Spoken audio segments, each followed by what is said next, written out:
the honeymoon period is officially over.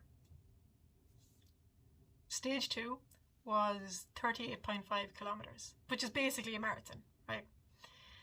The first 13 kilometers were beautiful. We set out from the start line straight into some sand dunes. It were all like ants running up these hills. It was kind of comical. But generally speaking, it was beautiful. Like, the conditions were fabulous. Like, the sun wasn't too hot. There was a bit of a breeze blowing, having a good time, laughing, joking, etc. Once we hit 13 kilometers, we were hit with this sandstorm. And it lasted 4 hours, followed by a windstorm that lasted well into the night.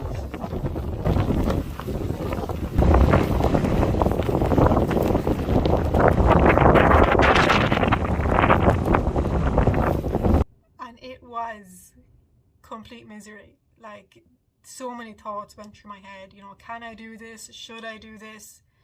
You know, there's sand whipping all about you. You can't really see that far in front of you either. Like, people are getting blocked out and all this kind of thing. Like, the sand was ripping at my legs. I could feel it on my face, in my nose, my ears, my mouth. Big film of sand across my teeth. Couldn't eat because everything had sand in it. It was difficult to drink because the straw was covered in sand as well. And you're also trying to protect your face as much as you could too. So there was a lot of things to contend with. In hindsight, there was tougher days to come, but at the time I didn't know that. So yeah. So look, once we got out of the sandstorm and we had the windstorm, we were actually coming over some bigger sand dunes. And that was actually pretty cool because you could see the sand just coming off the top of the dunes, and it was a pretty nice experience. Even though it didn't feel very nice, it looked cool. So then we went up a Jebel, which is basically a mountain in the desert. It's lots of rocky terrain, as well as kind of generally sand on one side or the other.